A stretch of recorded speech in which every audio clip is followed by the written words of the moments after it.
game, I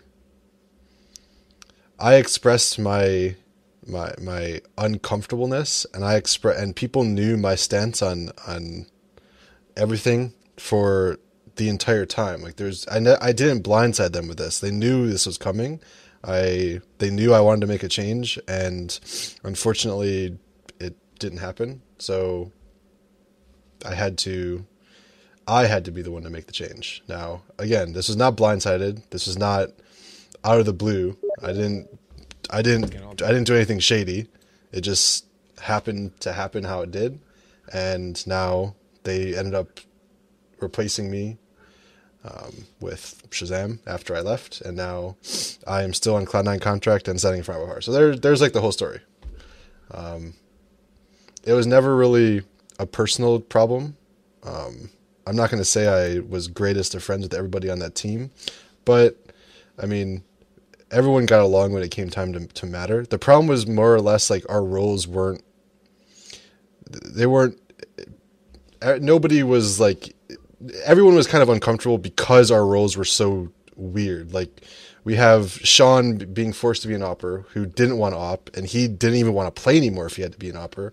And then we have this weird mix of like me and Shroud are lurkers, and then Semphis would be the one entering, and then Jordan would like change his mind. Like sometimes he wanted to lurk and sometimes he wanted to entry. And there was just like a bunch of just problems on like in holes in our strategy and holes in our defaults.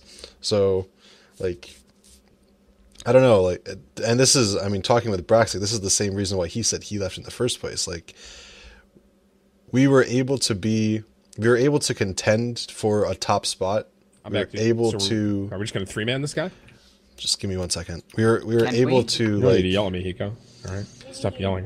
We were able to perform at individual events, but when it comes time to like being a consistent top team, like it would never happen because like our team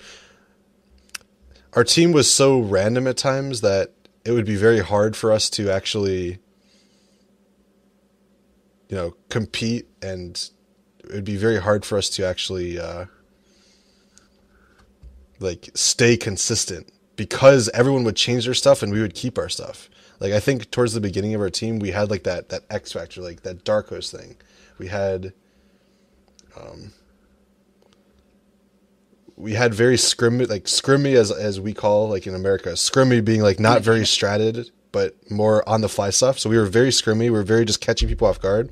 And then once we kind of switched and we went back to like trying to work together as a team and trying to have defaults and trying to have executes, well, we're trying to go toe to toe with people who have, well, better executes and better strats and people that are more comfortable at doing those things. So like, it's weird. I mean, I just saw somebody said like Shroud even admitted like the main problem with my team, the main problem with Cloud9 before and probably still now has always been teamwork. It's always been teamwork. Everybody's on different pages. Everybody has their own like things they're good at, but nobody was ever on the same page. Nobody was ever like, okay, I'm gonna flash for you here, go peek and do this. Like, it was never. We never were able to kind of figure out exactly what it was we needed to be that consistent top team. So